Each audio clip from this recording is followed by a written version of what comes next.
Hello all, welcome to IACE, the Indian Academy of Competitive Exams. I repeat, the Indian Academy of Competitive Exams. Yeah. So today we are going to discuss the Hindu editorial 24th February 2025. So I want to tell you a small thing what happened day before yesterday. People wrote SBI clerk prelims. You heard of that? I think many people already wrote bank level exam. They wrote SBI clerk pre. In that, 3 questions are from editorial based questions.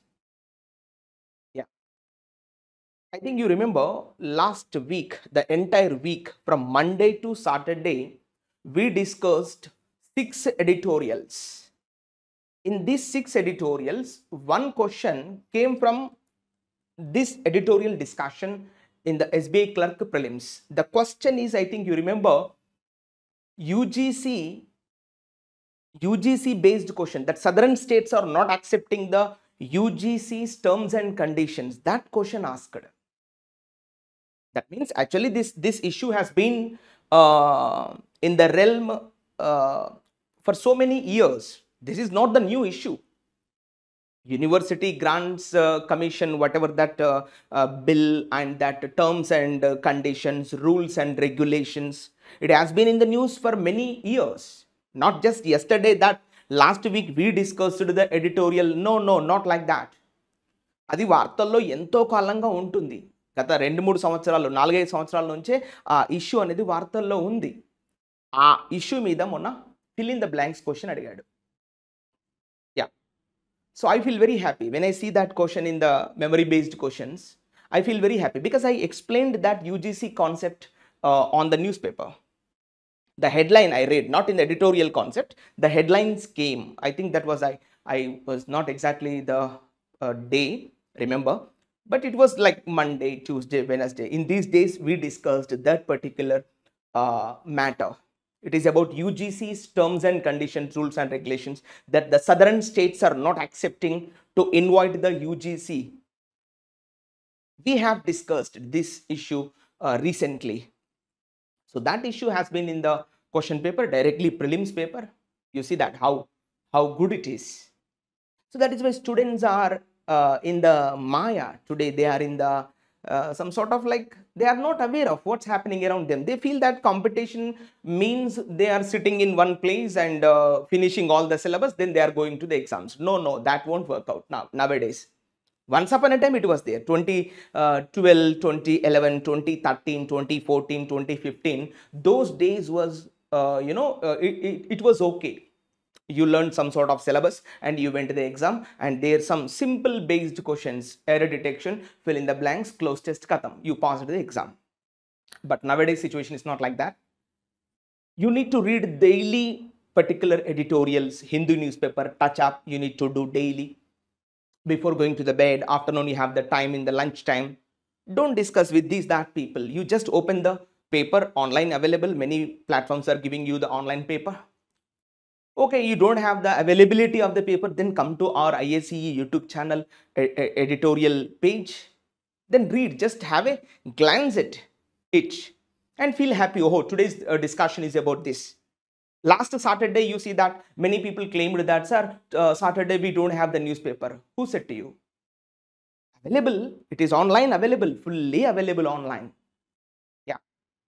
So you don't have the paper, just go to the Google Chrome page and there you can type today's the Hindu editorial. You will be given the editorial page. Even Sunday also there is an editorial, but different aspects Sunday.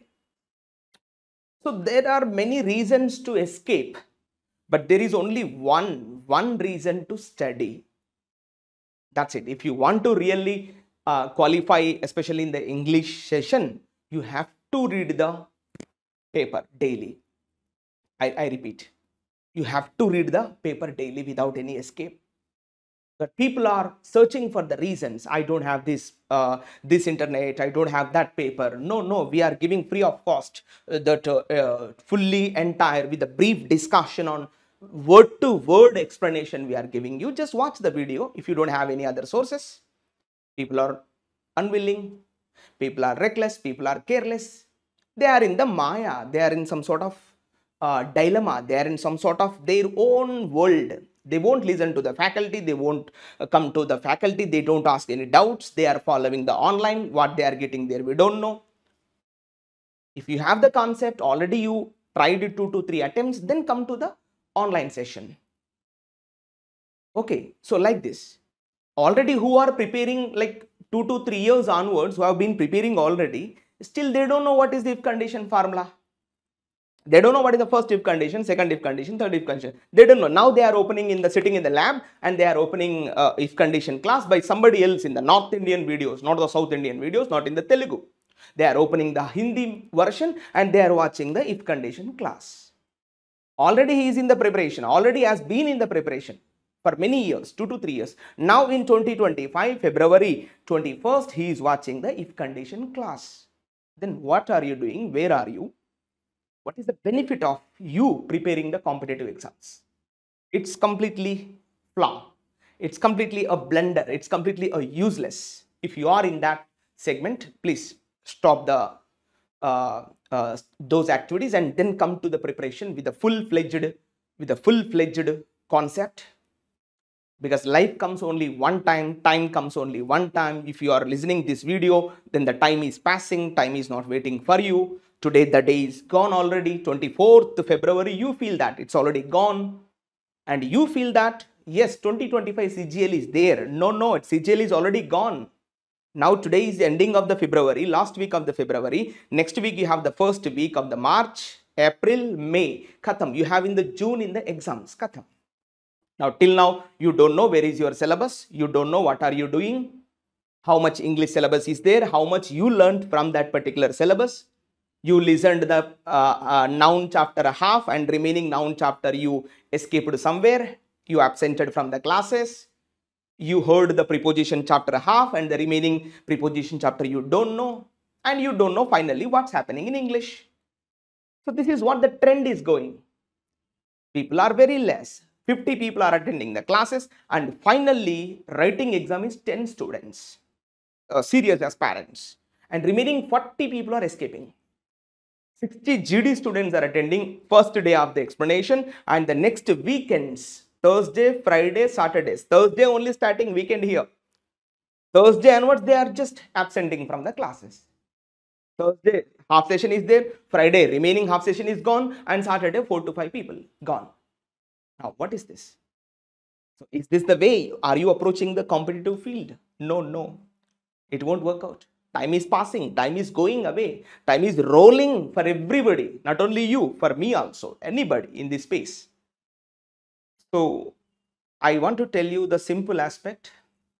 If you are in the competition world, if you want to be in the competition world, please touch up with the faculty because they know you very well. They know about you, everything they know.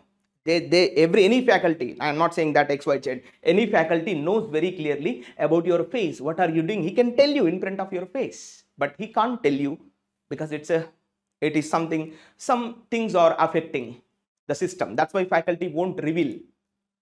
Without touching up with the faculty, you won't learn anything. Yeah. So why I am telling all these things? So students are in the dilemma whether I read the editorial or not. No need to be in that mood. You please come deep dive into the editorial. Learn at least one passage one day. No, if you don't have the time to read the entire newspaper, at least read the editorial. 2 paragraphs are there roughly. Today we are watching, no, there are only 2 paragraphs. Don't you have the time to read the 2 paragraphs? Yes, you have. But why recklessness? Why ignorance? Because students are unaware of. If we tell also, they take the light. Poni వాళ్ళకన్నా తెలుసా అది తెలియదు చెప్తే వింటారా వినరు. So they are in this trauma, they are in this confusion and finally they are losing the time and exams are approaching. When the exams come, they are putting all efforts, they are putting entire efforts. Is it happen to get pass through the exams? Never. You wasted all 4 years. Of course, when you are in the graduation, you wasted, I mean, I don't say the word wasted, but you spent all 4 years in the graduation, before that 2 years in the intermediate, before that 10 years in the your academics. And now you are joining the coaching center and asking the faculty, sir, is it possible to complete 3 months total English syllabus? He is asking the question face to face directly. Sir, is it possible to complete the entire English syllabus within 1 month? Yes, possible. When you are at most important. Yes or no? When you are 100% concentrated, it is possible. Again, you are asking the question, tomorrow morning you are waking up 10 o'clock and you are not attending the classes. You don't know what is noun pronoun. You don't know what is the ratio proportion. You don't know what are the percentage chapters. And again, you are asking the question. So in these many years, you didn't focus a single day, but suddenly when you are joining the coaching center and you are asking, how is it possible? I said already, it's not impossible, I can say. Possible, but 100% effort is required. You need a faculty, a strong faculty you need. ఒక బలమైనటువంటి ఒక ఉపాధ్యాయుడు నీకు కావాలి ఇప్పుడు. ఉపాధ్యాయులందరూ బాగానే చెప్తారు, but how are you approaching with them, that's a matter. Yeah, okay, clear. So hope you understand. This is what the intention behind reading the newspaper. Improve your all sort of things in English, like grammar, vocabulary and reading skills. ఈ 3 అంశాలు రావాలి అంటే paper చదవాల్సిందే. ఓకేనా? Already మనం చూసుకోవడం జరిగింది. The first day already, that was the date, I think on 17th February, we already told you how to read the newspaper. And now we are going today's editorial. Okay, let's enter the today's editorial. Is given what? The heading you can see on board. It is from RBI, Reserve Bank of India, the Apex Bank of India. What has been given, you can see on the board. You see the heading here, necessary infusion. Infusion, necessary means compulsory. That is mandatorily. Okay, that is the exam very important. Infusion means what? Infusion means what? Infuse means to introduce, means to inject, means to add something. కంపల్సరీగా add చేయాలి, కంపల్సరీగా ఎక్కించాలి. ఏంటి? RBI అంటున్నాడు కదా, ఇది hospital కాదుగా injection అని చెప్పడానికి. But we can take that word also. Inject అంటే లోపలికి నెట్టడం. ఏంది? ఆ మెడిసిన్ ఉంటుంది కదా, మనకేమైనా కొంచెం అన్ఫీలింగ్ అంటే కొంచెం మనకు ఎనర్జీ లాస్ అయినప్పుడు వీ టేక్ దాట్ మెడిసిన్ కదా. Through what? ఇంజెక్షన్. ఇంజెక్ట్. చూడండి ఈ పదం చూడండి. ఇంజెక్ట్ అనే పదాన్ని మీరు కనుక చూసుకున్నట్లయితే ఈ పదం ఎలా రాస్తున్నాడో చూడండి. ఇంజెక్ట్. ఇన్ అంటే లోనికి, జెక్ట్ అంటే టు త్రో, విసరడం. You understand the meaning of this word? Ject means to throw, విసరడం. లోనికి విసరడాన్ని అంటే ఒక సూది మందు లోపలికి విసరడాన్ని ఇంజెక్షన్. దీనిలో చాలా పదాలు ఉంటాయి. Inject, reject, subject, object, jettisoning, jet, jettison. కొన్నిసార్లు జేఈటీ అంటాడు, జేఈసీటీ అంటాడు. రెండు ఒకటే, పెద్ద తేడా ఏం లేదు. మీకు రేపు పొద్దున జెటిజనింగ్ అనే పదం కనబడుతుంది, దాన్ని కూడా విసరడమే. అందులో జేఈసీటీ లేదు కదని బాధపడద్దు, రెండు ఒకటే. జేఈసీటీ అన్న I write for you, what is the issue? Series J E C T అన్న జేఈటీ అన్న అర్థం ఒకటే. Which means what? Which means to throw అని మీనింగ్ వస్తుంది జనరల్గా, విసరడం. ఇక్కడ ఇన్ఫ్యూజ్ అన్నా కూడా విసరడమే. ఎవరు ఏం విసురుతున్నారు అనేది ఇక్కడ చూసుకోవాలి. ఇది క్లియర్, మీకు అర్థమైంది కదా? జెట్ అంటే ఏంటి? విసరడం. Okay, now let's enter the sub heading. Here you can see that the passage is, ఇక్కడ కోలన్ ఇచ్చాడు కదా. కోలన్ అంటే అర్థం ఏంటి? డెఫినేషన్, నిర్వచనం ఇస్తున్నాడు. దేని గురించి? ఈ ఇన్ఫ్యూజన్ అంటే ఏంటి అసలు చెప్తున్నాడు. On RBI's currency swap. Ego on అంటే ఏంటి? ప్రిపోజిషన్ కదా, అంటే ఇది మొత్తం కూడా ప్రిపోజిషనల్ ఫ్రేజ్గా తీసుకుంటాం. It is not a sentence, it is not a clause, it is a phrase. ఏం phrase? Prepositional phrase. Why? Because starting with a preposition, so that we are calling that is a preposition phrase, prepositional phrase. ఏం చెప్తున్నాడు ఆ ఫ్రేజ్లో? On the RBI's, reserve bank యొక్క, apostrophe కదా, RBI's possession, reserve bank యొక్క what? Currency swap. ఇగో currency అంటే మనకు తెలుసు, డబ్బుకు సంబంధించిన వర్డ్. స్వాపింగ్ అంటే ఏంటి? చేంజింగ్ కదా. స్వాపింగ్ అంటే ఏంటి? Changing, exchanging. నేను నీకు 100 రూపాయలు ఇస్తే నాకు కిలో చక్కెర ఇవ్వాలి, లేదు నేను నీకు కిలో చక్కెర ఇస్తే నువ్వు నాకు 100 రూపాయలు ఇవ్వాలి. That's what swapping, exchanging. So మరి రిజర్వ్ బ్యాంక్ ఆఫ్ ఇండియా ఇవాళ ఏం స్వాప్ చేయాలనుకుంటుంది? ఆ కరెన్సీని స్వాప్ చేయాలనుకుంటుంది. కరెన్సీ అంటే we are using with the liquid cash. ఇప్పుడు 100 రూపాయలు 500 రూపాయల నోట్లు ఉన్నాయి కదా, వాటిని మనం కరెన్సీ అంటాం. సో వాటిని స్వాప్ చేయాలనుకుంటుంది. ఎవరితోటి? ఏంది?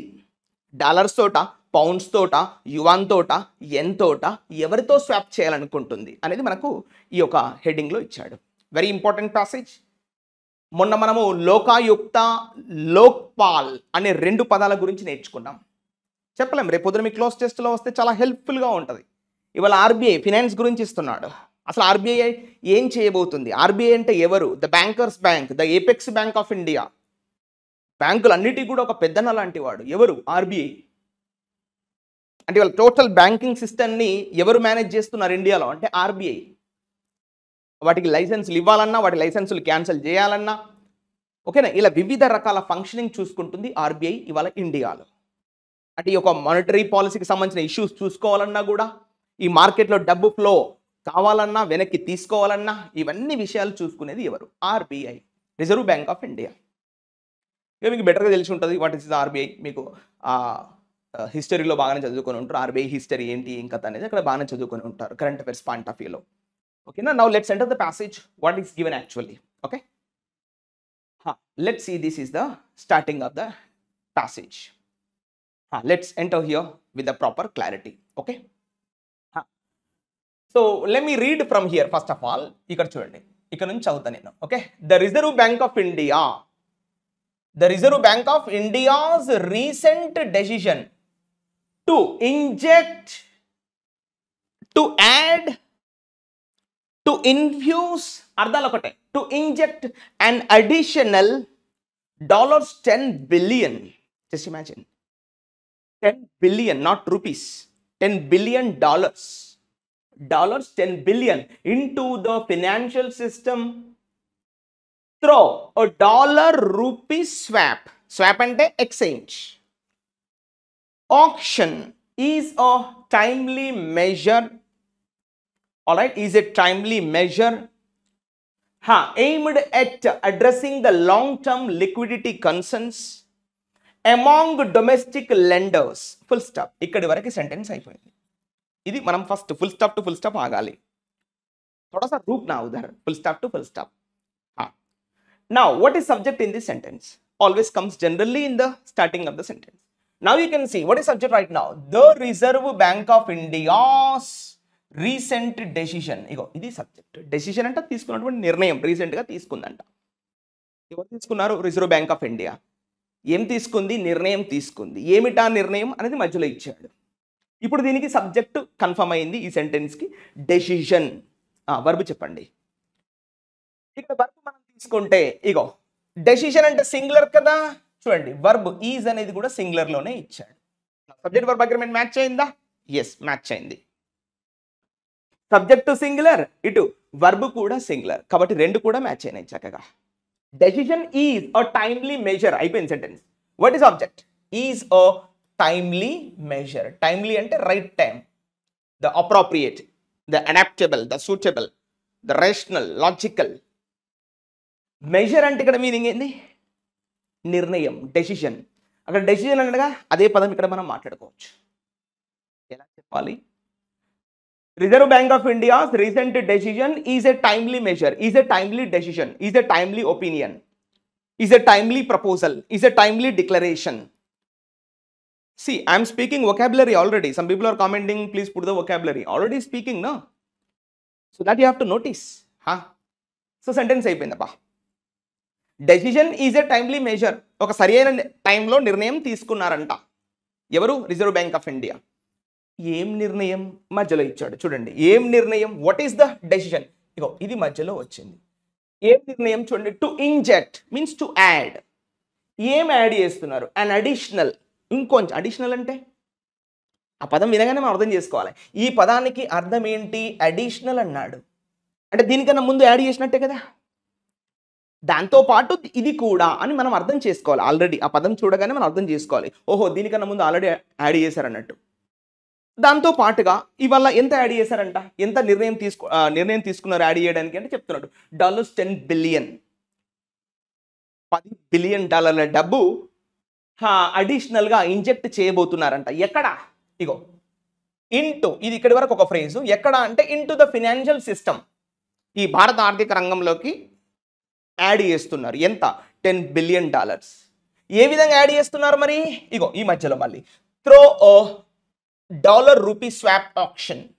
ఆప్షన్ అంటే తెలుసుగా, బిడ్డింగ్, వేలంపాట. ఇప్పుడు దీని గురించి మళ్ళీ స్టోరీ ఉంది. సరే ఏంటి డాలర్ రూపీ స్వాప్ ఆప్షన్ ఎలా జరుగుద్ది, ఎక్కడ జరుగుద్ది అని మీకు క్వశ్చన్ వస్తే దానికి ఎక్స్ప్లెనేషన్ ఉంది, ఇద్దాం మెల్లిగా. బట్ ఇక్కడ వరకు మీకు ఓకే కదా, క్లియర్ కదా? Into the financial system throw dollar rupee swapping action. Option అంటే తెలుసు కదా, వేలంపాట. ఈ వేలంపాట ద్వారా మన భారత ఆర్థిక రంగంలోకి $10 బిలియన్ డబ్బుని యాడ్ చేయబోతున్నారంట. ఈ నిర్ణయం ఏదైతే ఉందో is a timely action, is a timely measure, is a timely opinion, is a timely decision. సరి అయినటువంటి నిర్ణయం తీసుకున్నారు సరి అయిన సమయంలో. అయిపోయింది సెంటెన్స్. అక్కడి వరకు subject, verb, object, finish. And what is this extra information? Again చూడండి ఇక్కడ. సో మరి ఈ ఎక్స్ట్రా ఇన్ఫర్మేషన్ ఎందులో రాశాడు అని మనం తీసుకుంటే సపోర్టింగ్ క్లాస్లో రాశాడు.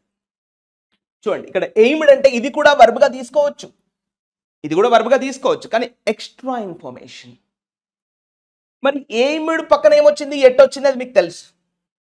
మరి ఎందుకు ఈ నిర్ణయం తీసుకున్నారు, దేన్ని లక్ష్యంగా పెట్టుకున్నారు అంటే ఎయిమ్డ్ ఎట్ అడ్రసింగ్. అడ్రసింగ్ అంటే ఆన్సరింగ్, సాల్వింగ్, సమస్యలని పరిష్కరించడం.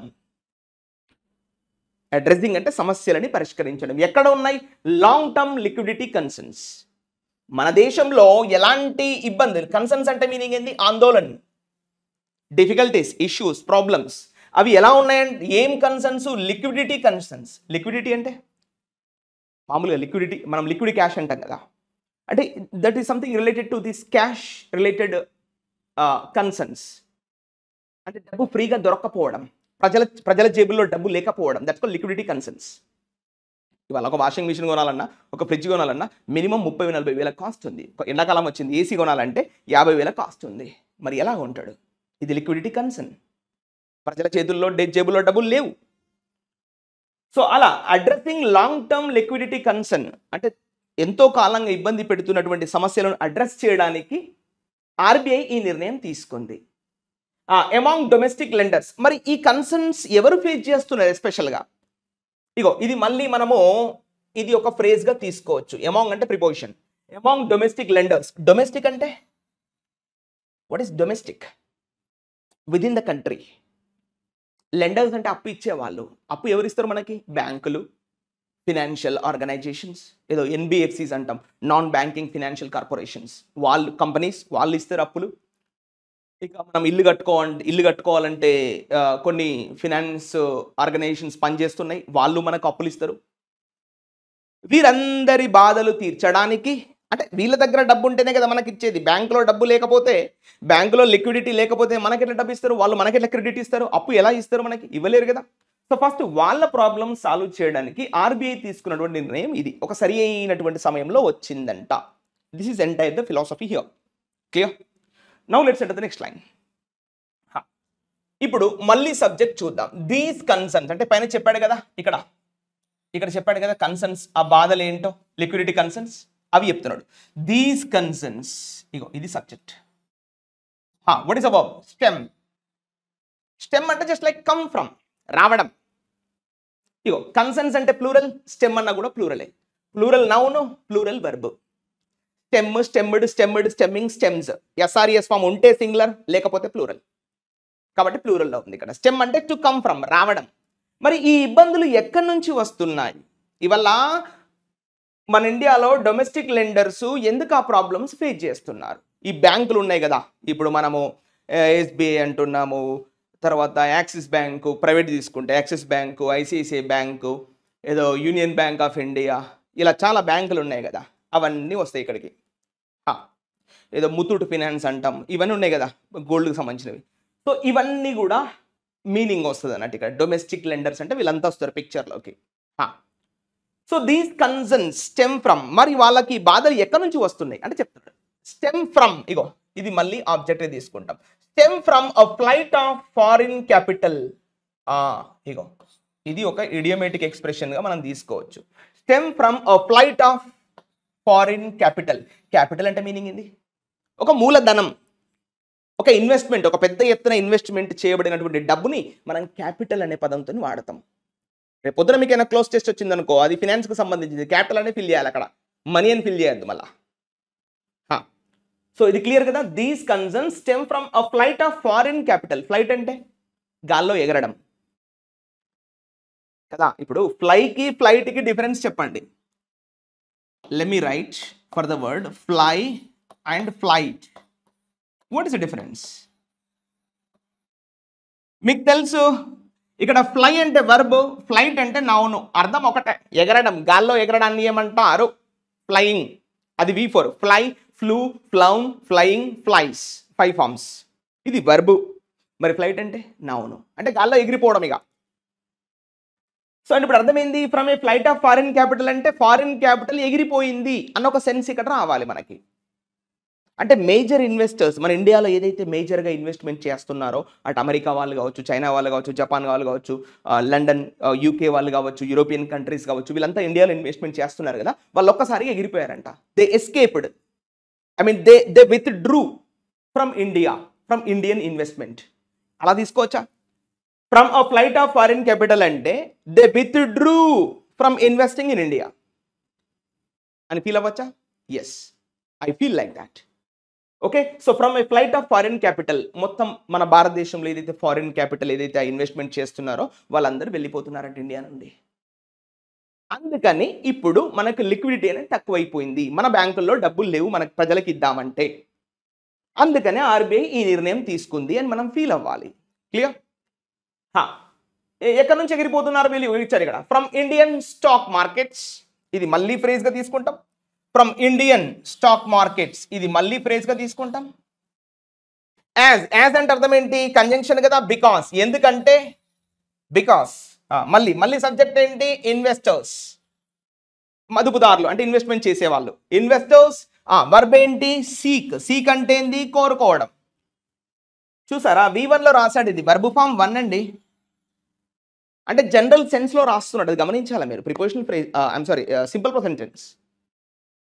Seek, sat, seeking, seeks. చూడండి వర్బ్ ఫామ్ చాలా important. Investors seek better returns. Better అనే పదం ఎందుకు రాశాడు? బికాస్ కంపారిటివ్లీ అనే పదం కూడా రాసుకోవచ్చు కదా. ఎస్, బెటర్ అనే పదం ఎందుకు రాశాడు అంటే because they are comparing with India. Better returns ఎక్కడ వస్తున్నాయి? ఇగో ఇన్ ద యునైటెడ్ స్టేట్స్, అమెరికాలో మంచి రిటర్న్స్ వస్తున్నాయంట. అందుకే they are doing what? Flight of foreign capital. అంటే వాళ్ళు ఇండియా నుంచి వెళ్ళిపోతున్నారు. చూడండి ఇక్కడ అమిడ్ అన్నాడు కదా. అమిడ్ అంటే ఇది ఒక ఇంపార్టెంట్ యూసేజ్ ఇంగ్లీష్లో. అమిడ్ అంటే మీనింగ్ ఏంటంటే ఇన్ ద మిడిల్ ఆఫ్ అన్న మీనింగ్ వస్తుంది. ఇన్ ద మిడిల్ ఆఫ్ అన్న, అమిడ్ అన్న రెండు ఒకటే. ఈ మధ్యలో, ఏ మధ్యలో? President Donald Trump's proposed corporate tax cuts and ongoing tariff wars. And ongoing means they are happening right now. Ongoing tariff wars. Tariff అంటే మీనింగ్ ఏంటి? Tax wars. ఇది చాలా ఇంపార్టెంట్ వర్డ్, మీరు గుర్తుపెట్టేసుకోండి. ఇక్కడ టారిఫ్ అంటే మీనింగ్ ఏమొస్తుంది అంటే ట్యాక్స్ అన్న ఒక మీనింగ్ వస్తుంది ఇంగ్లీష్లో. ట్యాక్స్ అన్న టారిఫ్ అన్న రెండు ఒకటే. ఓ పక్క టారిఫ్ వార్స్, ట్యాక్స్ వార్స్ జరుగుతున్నాయి. ఈ ట్యాక్స్ వార్స్ పక్కన ఏమి ఇచ్చాడు? విచ్ అనే పదం ఇవ్వడం జరిగింది. విచ్ అంటే ఏంటి? ఇక్కడ రిలేటివ్ ప్రొనౌన్.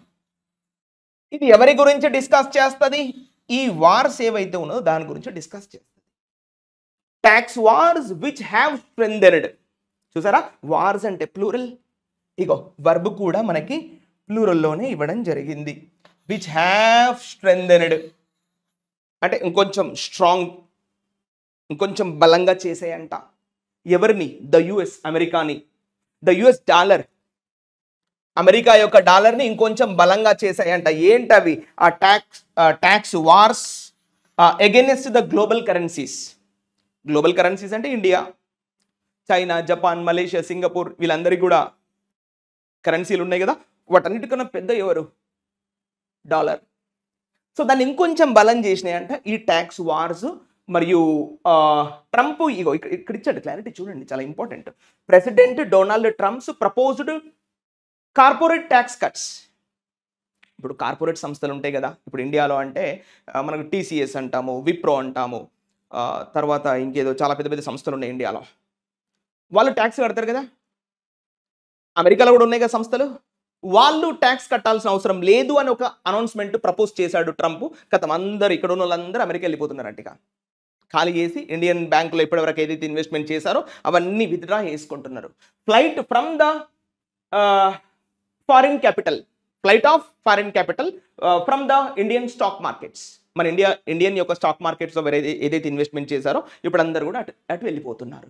ఎందుకు వెళ్ళిపోతున్నారు అంటే డొనాల్డ్ ట్రంప్ రీసెంట్గా ఎన్నికైనటువంటి డొనాల్డ్ ట్రంప్ ఏమని అనౌన్స్మెంట్ చేశాడు, ఇగో బాబు మేమంతా కూడా కార్పొరేట్ ట్యాక్స్ కట్స్ ఏవైతే ఉన్నాయో అవి చేస్తున్నాము, మరి మీరు అనవసరంగా అక్కడిక్కడ ఏం ఇన్వెస్ట్మెంట్ చేసుకుంటారు, రండి అమెరికాలో ఇన్వెస్ట్మెంట్ చేసుకోండి, మీ డబ్బులు ఇంకా 10 ఇంతలు అవుతాయి అని ఆయన చెప్పగానే ఇక్కడ ఉన్న వాళ్ళందరూ అక్కడికి వెళ్ళిపోతున్నారు.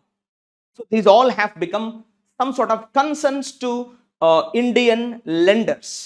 భారతదేశంలో ఉన్నటువంటి అప్పులు ఇచ్చేటువంటి బ్యాంకింగ్ రంగం ఏదైతే ఉందో ఇబ్బందుల్లో పడిపోయింది. మరి ఇబ్బందులను సాల్వ్ చేయాలంటే ఏం చేయాలి, మళ్ళీ ఆర్బీఐ పిక్చర్లోకి రావాలి. వచ్చింది డాలర్ రూపీ స్వాపింగ్ అనే ఆప్షన్ తీసుకొని వచ్చింది. అది రైటర్ మాట్లాడుతున్నాడు. క్లియర్ కదా. ఇప్పుడు ఈ ఎంటైర్ సెంటెన్స్లో what is subject, these concerns, verb ఏంటి, స్టెమ్ అంతే. From a flight of foreign capital from Indian stock markets, Indian stock market నుంచి వాళ్ళంతా వెళ్ళిపోతున్నారంట. They are all withdrawing their investments from Indian stock markets. అయిపోయింది sentence. ఇప్పుడు as అన్నాడు కదా, మళ్ళీ ఇది కంజంక్షన్. ఎందుకు వెళ్ళిపోతున్నారు మరి, గల కారణం ఏంటి అంటే చెప్తున్నాడు ఇక్కడ. ఎందుకంటే యాజ్ అన్నా, బికాస్ అన్నా, సిన్స్ అన్నా అర్థం ఒకటే. నేను రాస్తాను. So here we have 3 words in English. As, excuse me, okay, as, since, because, ఈ 3 అర్థాలు ఒకటే. ఎందుకంటే అని మీనింగ్ వస్తుంది. ఇంకా చాలా ఉన్నాయి, ఇవి మనము కాంప్లెక్స్ సెంటెన్స్లో భాగంగా తీసుకుంటాం ఈ 3 కంజంక్షన్స్ని. యాజ్ ఎందుకు వెళ్ళిపోతున్నారు మరి వాళ్ళు ఇండియన్ స్టాక్ మార్కెట్స్ నుంచి అంటే చెప్తున్నాడు. ఇన్వెస్టర్స్ సీక్, మరి ఆ ఇన్వెస్ట్ చేసినటువంటి వాళ్ళు ఏమని కోరుకుంటున్నారు. సీక్ అంటే కోరుకోవడం.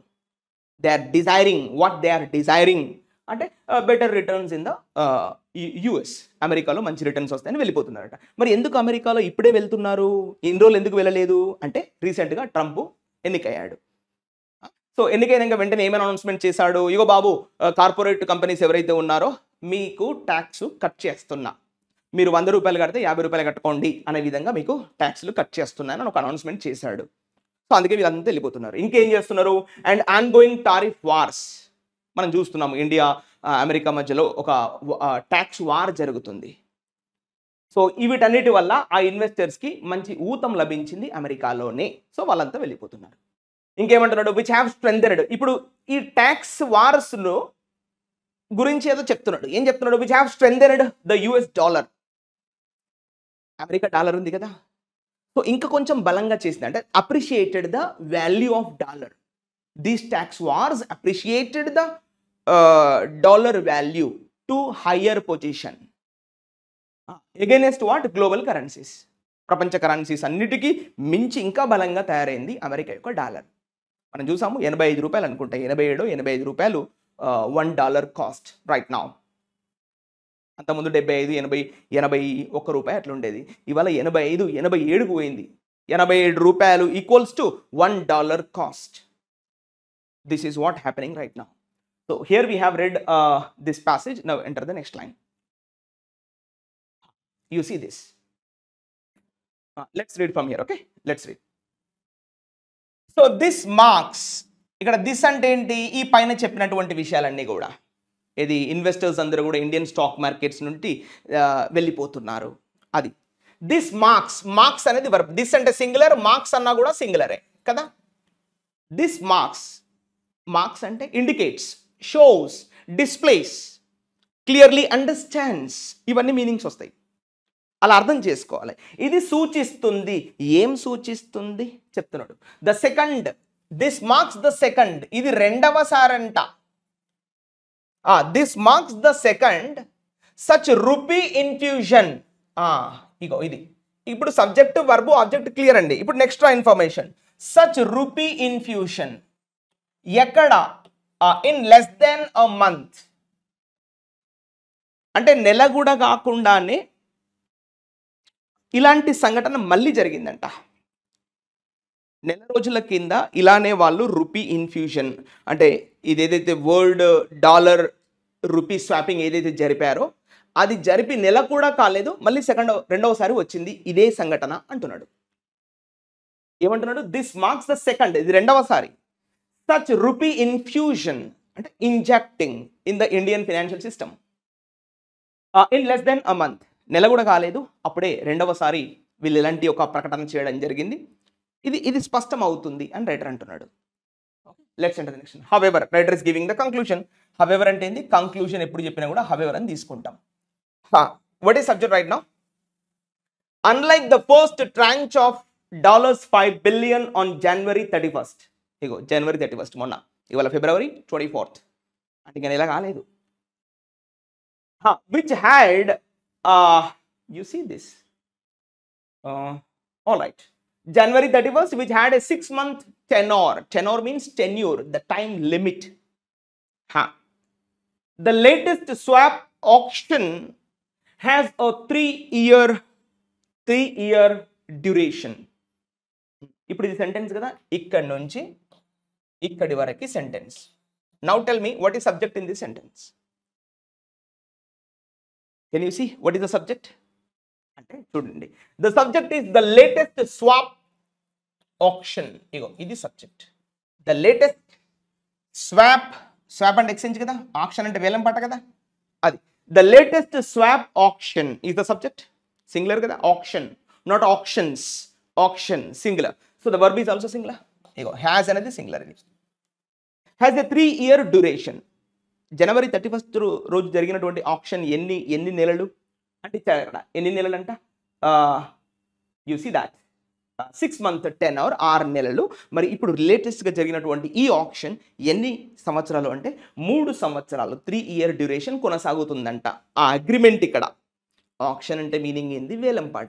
వేలం పాటలో ఏం జరుగుద్ది? అగ్రిమెంట్ జరుగుద్ది. నా దగ్గర ఉన్న వస్తువులు వాళ్ళకి అమ్ముతా, వాళ్ళ దగ్గర ఉన్నటువంటి వస్తువులు నాకు అమ్ముతారు.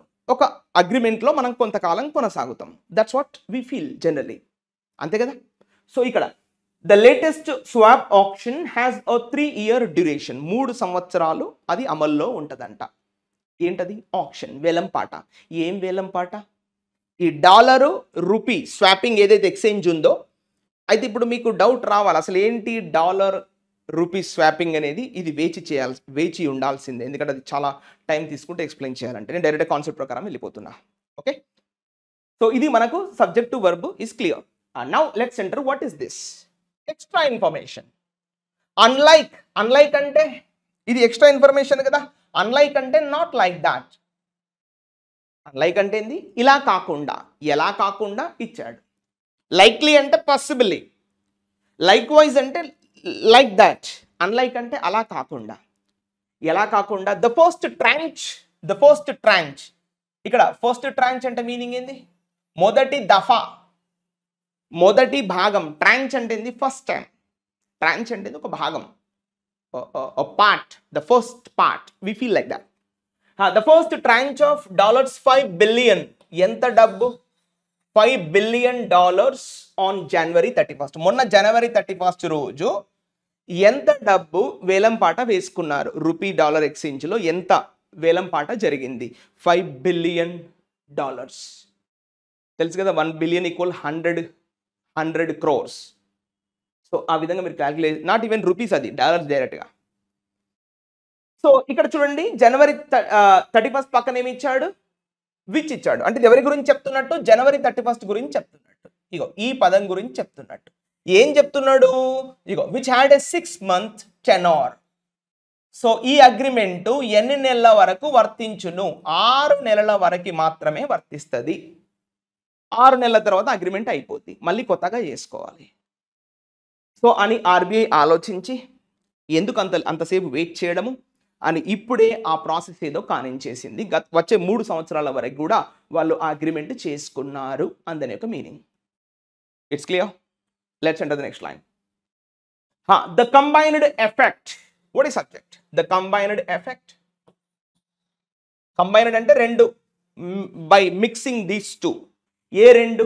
January 31st రోజు జరిగినటువంటి యాక్షన్, రీసెంట్గా జరిగినటువంటి ఆప్షన్. ఈ రెండు ద కంబైన్డ్ ఎఫెక్ట్, రెండింటిని కలగలిపినటువంటి ఆ యొక్క రిజల్ట్. ఎఫెక్ట్ అంటే ఆ యొక్క result, the outcome, the combined effect of these two options.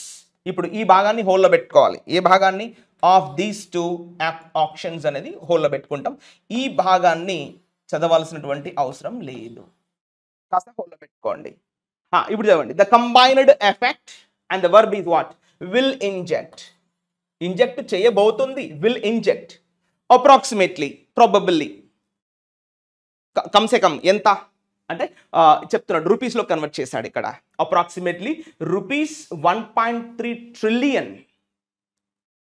ఈ రెండు కలగలిపి అక్కడ $5 బిలియన్, ఇప్పుడు కొత్తగా వచ్చింది సమ్ డాలర్స్ ఉంది కదా, ఇవి రెండు కలిపి ఇండియన్ రూపీలో కన్వర్ట్ చేస్తే ఎంత డబ్బు వస్తుంది అంటే చూడండి, 1.3 ట్రిలియన్ రూపీస్ అనేది మన ఇండియన్ బ్యాంకింగ్ సిస్టంలోకి వాళ్ళు ఇంజెక్ట్ చేయబోతున్నారు. సో ఇది కూడా మనం ఫ్రేజ్ లాగా తీసుకుంటాం, హోల్లో పెట్టుకోవాలి. అది కథ, ఇది మనం హోల్లో పెట్టుకోవాలి. సో ఇప్పుడు చూడండి, what is subject? The combined effect. What's verb? Will inject approximately rupees 1.3 trillion in to the Indian banking system. Close, అయిపోయింది. మళ్ళీ ఇక్కడ యాజ్ అన్నాడు కదా, యాజ్ అంటే ఏమైనా కంజంక్షన్గా తీసుకునే అవకాశం ఉంది కదా, యాజ్. మళ్ళీ సబ్జెక్ట్ ఏంటి? లెండర్స్.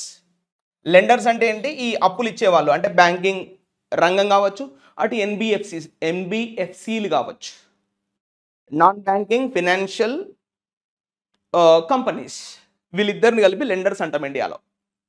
ఇంకా వేరే ఫినాన్షియల్ ఆర్గనైజేషన్స్ అన్నీ వస్తాయి అందులోకి. సో బికాస్ లెండర్స్ డిపాజిట్, ఇప్పుడు వర్బ్ ఏంటి సార్ అంటే డిపాజిట్. లెండర్స్ అంటే ప్లూరల్, డిపాజిట్ అన్న కూడా ప్లూరలే కదా.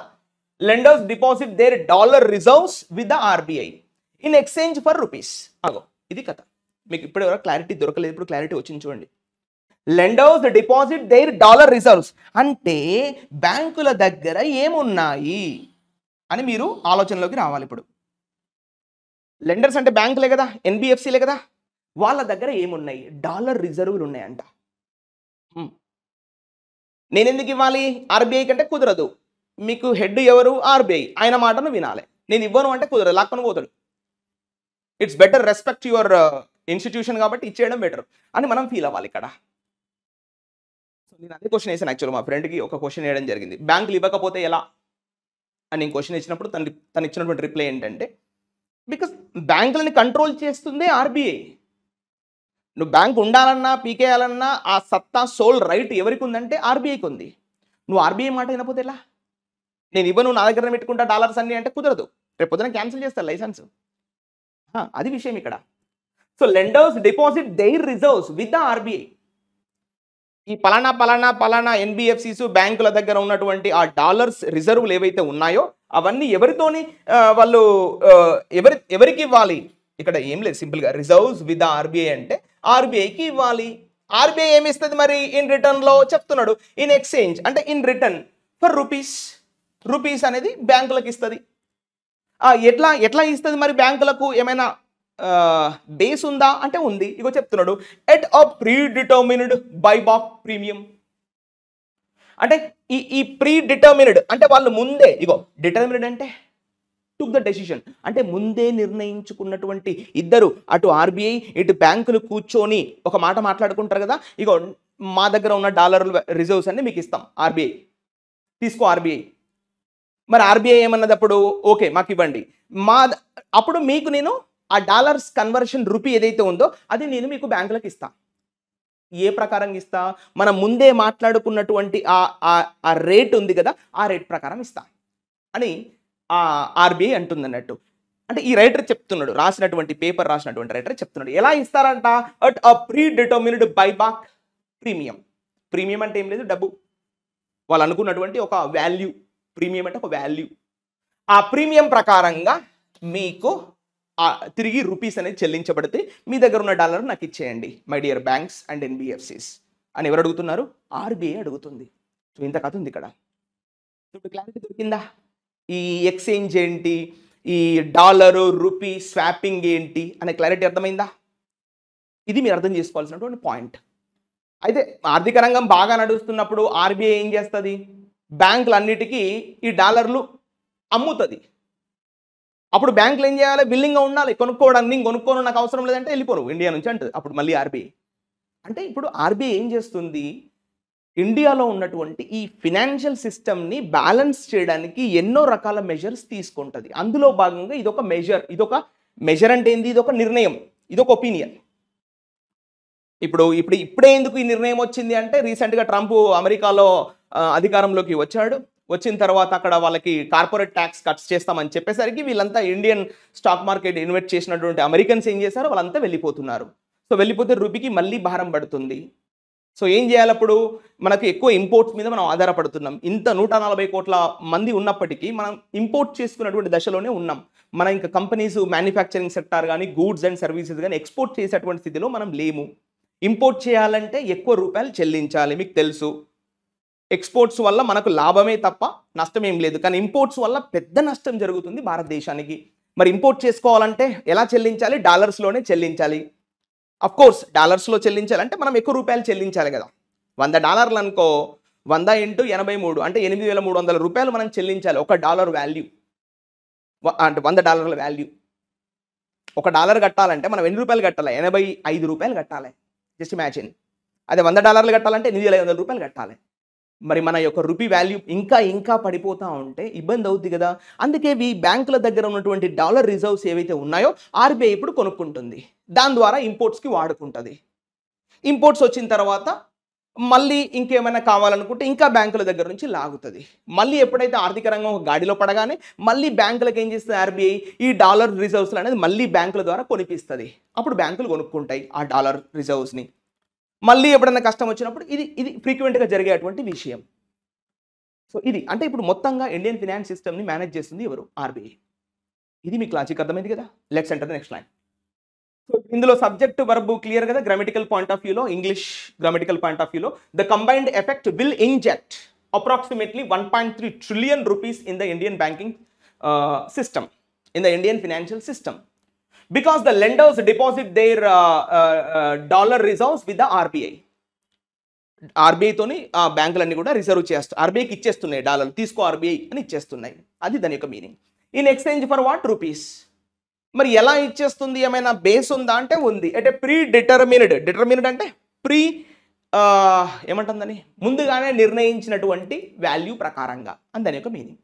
క్లియర్? 2 సబ్జెక్టులు 2 వర్బులు. Close. Let's enter the next line. చూడండి ఇక్కడ currency swaps. What is subject? మళ్ళీ కరెన్సీ స్వాప్స్. ఇలా కరెన్సీని స్వాప్ చేసుకోవడం, డాలరు రూపీసు ఇట్లా. కరెన్సీ స్వాప్స్ వర్బ్ ఏంటి? ఆర్. ఇగో ఇది verb. Currency swaps are among the tools. ఇగో ఇది మళ్ళీ ఫ్రేజ్గా తీసుకుంటాం. అమాంగ్ ద టూల్స్ అంటే టూల్స్ చాలా ఉంటాయి. టూల్స్ అంటే ఏంటి? పరికరాలు కదా. మామూలుగా మనం టూల్స్ అంటాం. ఆటోమొబైల్ అయితే టూల్స్ అంటాం. రెంచెస్, బోల్ట్స్, నట్స్, వాటిని టూల్స్ అంటాం.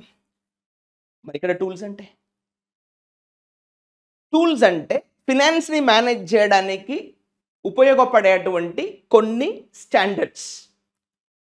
అంటే ఇప్పుడు మనము రూపీ తీసుకున్నాం, గోల్డ్ బాండ్స్ ఉంటాయి, సావరిన్ బాండ్స్ ఉంటాయి, అదేవిధంగా డిబెంచర్స్ ఉంటాయి. ఇలా చాలా రకాల మార్గాలు ఉన్నాయి ఆర్బీఐ ఈ ఫినాన్స్ని మేనేజ్ చేయడానికి. వాటన్నిటిలో కరెన్సీ స్వాప్స్ అనేది ఒక మార్గం. టూల్స్ అంటే ఇక్కడ వేస్ అని కూడా తీసుకోవచ్చు. మనం వేస్ అని తీసుకోవడానికి వీల్లేదు. టూల్స్ అంటే ఆర్బీఐ దగ్గర ఉన్నటువంటి మెథడ్స్, ఆర్బీఐ దగ్గర ఉన్నటువంటి అంటే ఈ మనీ ఫ్లోటింగ్ని కంట్రోల్ చేసేటువంటి కొన్ని మార్గాలు అని తీసుకోవచ్చు ఇక్కడ. ఎస్, వేస్ అని కూడా తీసుకోవచ్చులే, ప్రాబ్లం లేదు. సో ఈ టూల్స్ అన్నిట్లలో భాగంగా ఇప్పుడు మనం ఏ టూల్ గురించి మాట్లాడుతున్నాం? కరెన్సీ స్వాప్స్ అనే ఒక టూల్ గురించి మాట్లాడుతున్నాం. అది clarity. So currency swaps are among the tools. ఇక్కడ యాక్చువల్గా కంజంక్షన్ రావాలి. ఎలా రావాలి కంజంక్షన్? ఇట్లా రావాలి. టూల్స్ ఇట్లా దట్ అని వచ్చి సెంటెన్స్ కంటిన్యూ అవ్వాలి. కానీ కామా కానీ దట్ కానీ ఏమి ఇవ్వలేదు, మనమే ఊహించుకోవాలి అక్కడ. So currency swaps are among the tools that central banks deploy. ఇప్పుడు మళ్ళీ సబ్జెక్ట్ ఏంటి? Central banks. వర్బ్ ఏంటి అంటే డెప్లాయ్. డెప్లాయ్ అంటే అర్థం ఏంది? పురమాయించడం. తెలుగులో పురమాయించడం అంటే ఉపయోగించడం, అంటే యూస్ అని meaning. Clear? So that the central banks deploy అంటే ఇప్పుడు జనరల్గా చెప్తున్నాడు, ఏదో ఇండియాలో ఉన్నటువంటి ఆర్బీఐ గురించి కాదు, ప్రపంచవ్యాప్తంగా ఉన్నటువంటి బ్యాంకుల గురించి మాట్లాడుతున్నాడు. ఏం మాట్లాడుతున్నాడు? Currency swaps are among the tools that central banks deploy, that central banks use. ఎప్పుడు? During periods of high volatility. ఎక్కడ? In the global financial system. ఇది క్లారిటీ. ఇప్పుడు ప్రపంచవ్యాప్తంగా ఏం జరుగుతుందంట చూడండి ఇక్కడ, during the periods of high volatility. Volatility అంటే మీనింగ్ ఏంటి? అన్సర్టెనిటీ. వొలాటిలిటీ అంటే మీనింగ్ ఏంటి? Uncertainty, instability. మనం వొలటైల్ అంటాం కదా, వొలటైల్ అంటే ఆవిరైపోవడం. వొలాటిలిటీ అంటే నౌను, వొలటైల్ అంటే adjective, but the meaning is same. So అదే చెప్తున్నాడు, during the periods of high volatility in the global financial system. ఇప్పుడు ప్రపంచవ్యాప్తంగా ఆర్థిక రంగంలో ఎలాంటి ఒక స్థితి నెలకొంది అంటే హై వొలాటిలిటీ నెలకొంది అంట. అలాంటి సమయాల్లో సెంట్రల్ బ్యాంక్స్ ఏం డిప్లాయ్ చేస్తారు? ఇగో ఇలాంటి కరెన్సీ స్వాప్స్ అనే టూల్స్ని డిప్లాయ్ చేస్తారంట. ఇలా రకరకాలుగా ప్రపంచవ్యాప్తంగా చేస్తారు. మన ఇండియాలో ఉన్నటువంటి reserve bank, central bank of India కూడా ఇదే పంతాలో ఉంది, ఇదే టూల్ని వాడుకుంటుంది. ఏ టూలు? కరెన్సీ స్వాప్ అనే టూల్ను వాడుకుంటుంది ఇవాళ మన రిజర్వ్ బ్యాంక్ ఆఫ్ ఇండియా. మీకు అర్థమైందా క్లియర్గా? ఇలా చదువుకోవాలి. What is subject right now? Currency swaps. Verb ఏంటి? ఆర్ అయిపోయింది. మళ్ళీ సబ్జెక్ట్ ఏంటి? Central banks. వర్బ్ ఏంటి? డిప్లాయ్ అయిపోయింది. Plural noun, plural verb. Central banks plural noun, verb, plural verb, clause. So like this you have understood. Let's enter the next line. You see this. So these measures, ఇప్పుడు subject start అవుతుంది ఇక్కడ. These measures అంటే ఏంది? opinions, decisions. These measures have the primary aim of stabilizing the local currency, mitigating liquidity constraints in the domestic financial system, and curbing means stopping, curbing inflationary pressures. See that how beautifully the sentence is written. What is subject right now? These measures, verb ఏంటి? have అంటే కలిగి ఉండడం have అంటే ఇవాళ Indian apex bank ఏదైతే నిర్ణయం తీసుకుందో ఆ నిర్ణయాలు. These measures have the primary aim. వాటి ప్రథమోద్దేశం ఏమిటి? ఎయిమ్ అంటే లక్ష్యం, the target. So these measures have the primary aim. ప్రథమోద్దేశం ఏంటి? ఈ సెంట్రల్ బ్యాంకులు తీసుకునేటువంటి నిర్ణయాల వల్ల ప్రథమోద్దేశం ఏంటి? The main purpose, the main target, the main target, the main aim. What is that చెప్తున్నాడు? Of stabilising the local currency అంటే లోకల్గా ఉన్నటువంటి కరెన్సీలను వరల్డ్ వ్యూలో మాట్లాడుతున్నాడు రైటర్, ఇండియా గురించి కాదు, వరల్డ్ వ్యూలో. Of stabilising the local currency. ఇప్పుడు మనకు లోకల్ కరెన్సీ ఏంటి? ఇండియాలో రూపీ, జపాన్లో కరెన్సీ ఉంటుంది, యూరోప్లో కరెన్సీ ఉంటుంది, యూరోపియన్ కంట్రీస్లో కరెన్సీ ఉంటుంది, చైనాలో కరెన్సీ ఉంటుంది. ఇగో ఇలా లోకల్ కరెన్సీస్లను స్టాబిలైజ్ చేయడానికి ఇలాంటి నిర్ణయాలు తీసుకుంటారంట. వాటి యొక్క ప్రథమోద్దేశం కూడా అదే. These measures have the primary aim of stabilizing the local currency. ఇంకేంటి లక్ష్యాలు చెప్తున్నాడు ఇక్కడ? Mitigating liquidity constraints. మిటిగేటింగ్ అంటే లోవరింగ్, రెడ్యూసింగ్ అయినా కాస్త తగ్గించడం. Mitigating liquidity concerns. లిక్విడిటీ అంటే చెప్పాము already, the currency flowing. The liquidity constraint అంటే మనం డైలీ యూజ్ చేసేటువంటి డబ్బు. కన్స్ట్రెంట్స్ అంటే ఏంది? Some sort of difficulties, problems, issues, బాధలు. కన్స్ట్రెంట్స్ అంటే ఇబ్బందులు. ఆ లిక్విడిటీ ఇబ్బందులకు సంబంధించినటువంటి వాటిని తక్కువ చేయడము, ఇది ఒక అజెండా. ఇంకేంటి? స్టాబిలైజింగ్ ద లోకల్ కరెన్సీ, ఇది ఒక అజెండా. ఇంకేం చేస్తారంట? In the domestic financial system, ఇది ఫ్రేజు. డొమెస్టిక్ ఫినాన్షియల్ సిస్టమ్ అంటే ఆయా దేశాల్లో ఉన్నటువంటి ఆర్థిక రంగానికి సంబంధించినటువంటి ఆ సిస్టమ్ ఏదైతే ఉందో అందులో నెలకొన్నటువంటి లిక్విడిటీ కన్స్ట్రెంట్స్ని తగ్గించడానికి ఈ యొక్క మెజర్స్ని వాడతారంట. ఇంకా and curbing inflationary pressures. Curbing అంటే ఏంది? Like deterring, hindering, stopping, preventing, ఇవన్నీ వస్తూ ఉంటాయి. So curbing inflationary pressures. ఇప్పుడు ఇన్ఫ్లేషన్ అంటే ధరల పెరుగుదల, ఆ ఒత్తిళ్ళు ఉంటాయి కదా, వాటిని తగ్గించడానికి కూడా ఈ మెజర్స్ని వాడుకుంటారంట. ఏ మెజర్స్? ఇంతకుముందు చెప్పినటువంటి swapping, dollar rupee swapping example తీసుకుంటే డాలర్ రూపీ స్వాపింగ్, ఇంకా సావరిన్ గోల్డ్ బాండ్స్ ద్వారా, ఇలా చాలా ఉంటాయి కదా మార్కెట్లో. ఇప్పుడు డిబెంచర్స్ అంటాము. ఇలా మనీ లిక్విడిటీ కన్స్ట్రెంట్స్ని తగ్గించడానికి ప్రభుత్వాలు తీసుకున్నటువంటి నిర్ణయాలు ఇవంట. వాటి ద్వారా ఏం చేస్తారంట? These measures have the primary aim of stabilising the local currency, mitigating the liquidity constraints in the domestic financial system and curbing inflationary pressures. అయినా ద్రవ్యోల్బణానికి సంబంధించిన ఒత్తిళ్లను తట్టుకోవడానికి కూడా ఈ మెజర్స్, ఈ నిర్ణయాలు తీసుకుంటాయంట ప్రపంచవ్యాప్తంగా ఉన్నటువంటి బ్యాంకులు. ప్రపంచవ్యాప్తంగా ఉన్నటువంటి ఆర్థిక రంగాలు అని దాని యొక్క meaning. Clear? Let's enter next line. ఇప్పుడు నేను చదువుతున్నా చూడండి. ఇప్పుడు మళ్ళీ సబ్జెక్ట్ స్టార్ట్ అయింది. ఈకనామిస్ట్స్ అంటే ఆర్థికవేత్తలు. వర్బ్ ఎస్టిమేట్ చూడండి, సింగులరా ప్లూరలా? ప్లూరల్ కదా. ఈకనామిస్ట్స్ ఆర్థికవేత్తలు. Verb estimate plural. Estimate, estimated, estimated, estimating, estimates. SRS form వస్తే సింగులర్, రాకపోతే ప్లూరల్. ఎందుకు ప్లూరల్? ఎందుకంటే ఈకనామిస్ట్స్ ప్లూరల్ కాబట్టి ఎస్టిమేట్ కూడా ప్లూరలే. Clear? So economist estimate, estimate అంటే వాళ్ళు అంచనా వేస్తున్నారు. ఏం అంచనా వేస్తున్నారు చెప్తున్నాడు. Estimate that. ఇప్పుడు దట్ అంటే ఏంటి? కంజంక్షన్. ఇండైరెక్ట్ స్పీచ్ లో రాస్తున్నాడు కదా. ఏమని ఎస్టిమేట్ చేస్తున్నారు? దాట్. చూడండి ఇక్కడ మళ్ళీ అన్ అడిషనల్, ఇదంతా subject. An additional $5 billion infusion. ఇదంతా సబ్జెక్ట్. ఇదంతా subject. An additional $5 billion infusion may be. Verb ఏంటి? మే బి, అవసరం అవ్వచ్చు. బి అంటే ఏంది? ఉండొచ్చు, అవసరమయ్యి ఉండొచ్చు. May be necessary. నెసెసరీ అంటే కంపల్సరీ. To neutralise. న్యూట్రలైజ్ అంటే బ్యాలెన్స్ కదా. టు న్యూట్రలైజ్ అంటే to balance. To neutralise the ₹1.7 trillion liquidity deficit. మన ఇండియాలో ఎంత ఆర్థిక లిక్విడిటీ డెఫిసిట్ ఉందంట అంటే 1.7 trillion లిక్విడిటీ డెఫిసిట్ ఉందంట. ఎక్కడ?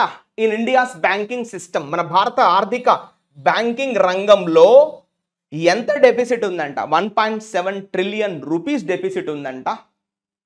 మరి ఈ డెఫిసిట్ని బ్యాలెన్స్ చేయాలి అంటే ఇంకా ఎంత ఇన్ఫ్యూజ్ చేయాలి భారత బ్యాంకింగ్ రంగంలోకి అంటే చెప్తున్నాడు ఒక రైటర్. ఈ రైటర్ చెప్తున్నాడు ఆర్థికవేత్తలు ఏమని అంచనా వేస్తున్నారు అంటే ఇంకొక $5 billion ఇన్ఫ్యూషన్ అనేది అవసరం, ఇంజెక్షన్ అనేది అవసరం, అడిషన్ అనేది అవసరం అని ఈ యొక్క ఆర్థికవేత్తలు ఎస్టిమేట్ చేస్తున్నారంట. ఇలా చేసినట్లయితే ఏమవుతుంది అని చెప్తున్నాడు.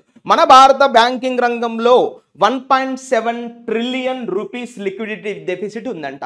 ఆ డెఫిసిట్ కాస్త సమాప్తం అవుతుంది అంటే బ్యాలెన్స్ అవుతుంది. ఈ డెఫిసిట్ ఏంటి అంటే మళ్ళీ మీరు మీ యొక్క ఏంటది ఫినాన్స్ సార్ని అడగాల్సిందే. ఆ క్లారిటీ క్లియర్గా వస్తుంది అక్కడ నుంచి. ఓకేనా? సో యాజ్ ఆఫ్ ఇప్పుడు చెప్పాడు కదా ఈ 1.7 trillion డెఫిసిట్, లిక్విడిటీ డెఫిసిట్ ఏ రోజు చూశారు మనోళ్ళు అంటే చెప్తున్నాడు. As of February 20, 2025. February 20 అంటే మొన్న. ఇవాళ February 24 కదా, అంటే మొన్న గురువారం అనుకుంటా, అట్లా గురు శుక్ర ఆ రోజు చూశారంట. ఇది క్లారిటీ. ఇది ఎప్పటి లెక్కల ప్రకారము అంటే ఇక్కడ ఇచ్చాడు. ఇక్కడ యాజ్ ఆన్ February 20, 2025 ఈ డేట్ రోజు ఇంత ఫిజికల్ దాన్ని ఏమన్నా లిక్విడిటీ డెఫిసిట్ ఉంది అని చెప్పాలి. ఇది టార్గెట్. ఓకే, ఇక్కడ కూడా ఇచ్చారు కదా మనం ఇంతకుముందు చూసుకుంటే క్లారిటీగా. ఇక్కడ మీకు అర్థమవుద్ది ఎంత ట్రిలియన్ డబ్బు విల్లిగో. చూడండి ఇక్కడ ప్రీవియస్గా వాళ్ళు ఎంత చెప్పారు? 1.3 trillion into the banking system. మరి ఇక్కడ ఎంత అంటున్నారు? 1.7 trillion డెఫిసిట్ ఉందంట. అంటే ఇంకా తక్కువ ఉంది. 1.3 to 1.7 ఎంత డెఫిసిట్, ఎంత చేంజ్ ఎంత ఉంది అక్కడ? 0.4. అంటే 0.4 equal to how much? $5 billion అని మనం అర్థం చేసుకోవాలి. ఇప్పటి వరకు 1.3 వచ్చింది, ఇంకెంత రావాలి? 1.7 రావాలి. అంటే ఇక్కడ డిఫరెన్స్ ఎంత అంటే $5 billion కనుక వాళ్ళు ఇంజెక్ట్ చేస్తే, యాడ్ చేస్తే అప్పుడు సమానం అవుతుంది. ఇంకా సమానం కాలే అని కొంతమంది ఎస్టిమేట్ చేస్తున్నారు. ఎవరు? ఈకనామిస్టులు. ఇది. Let's enter the next line. Let's enter this passage. Okay, let's see. Here you can see this. Excuse me. What is subject? This అంటే పైన చెప్పిన అంతా కూడా. ఇప్పుడు this is verb ఏంటి? is. This is the second time. ఇది రెండవ సారంట. First time ఎప్పుడు జరిగింది? 31st January 2025. This is the second time. అయిపోయింది సెంటెన్స్. రెండవసారి ఏం జరిగింది కావాలా? అయితే చదవండి. ఇప్పుడు దట్ అంటే ఏంటి? Conjunction. This is second time that the RBI. మళ్ళీ సబ్జెక్ట్ ఏంటి? The RBI. వర్బ్ ఏంటి? Has contacted. ఇది వర్బ్. నిర్వహించింది. కండక్టెడ్ అంటే నిర్వహించింది. ఏం నిర్వహించింది? Long duration currency swap. ఇది ఇది రెండవసారి ఆర్బీఐ ఎంత లాంగ్ డ్యూరేషన్ కరెన్సీ స్వాప్ అంటే మనం చెప్పుకున్నాం ఆల్రెడీ ఫస్ట్ డ్యూరేషన్ ఎంత జస్ట్ 6 నెలలు మాత్రమే. మరి సెకండ్ డ్యూరేషన్ 3 సంవత్సరాలు. 3 సంవత్సరాలు ఒక అగ్రిమెంట్ చేసేసింది ఆర్బీఐ బ్యాంకులతోటి. ఇది రెండవసారి. ఫస్ట్ టైం ఏమో 6 నెలలు, సెకండ్ టైం ఏమో 3 సంవత్సరాలు. సో ఇట్స్ లాంగ్ డ్యూరేషన్ అంటే రిటర్న్ అంటున్నాడు. ఇది రెండవసారి లాంగ్ డ్యూరేషన్ చేపట్టింది ఈ పథకం RBI. Next the first was అని చెప్తున్నాడు, కొంచెం క్లారిటీ ఇస్తున్నాడు మనకు. ద ఫస్ట్ వాజ్ ఇది ఇంకా 31 జనవరి కాదు, ఇంకా అంతకు ముందు కూడా జరిపిందట, అదే చెప్తున్నాడు. ద ఫస్ట్ వాజ్ మరి మొట్టమొదటిగా ఈ యొక్క డాలర్ రూపీ షాపింగ్ ఎప్పుడు జరిగింది? ద ఫస్ట్ వాజ్ ఇన్ 2019 2019లో, అంటే 4-5 ఏళ్ల కిందట కూడా జరిగిందంట. In response to global financial volatility during mister Trump's first term. చూసారా, అయిపోయింది సెంటెన్స్.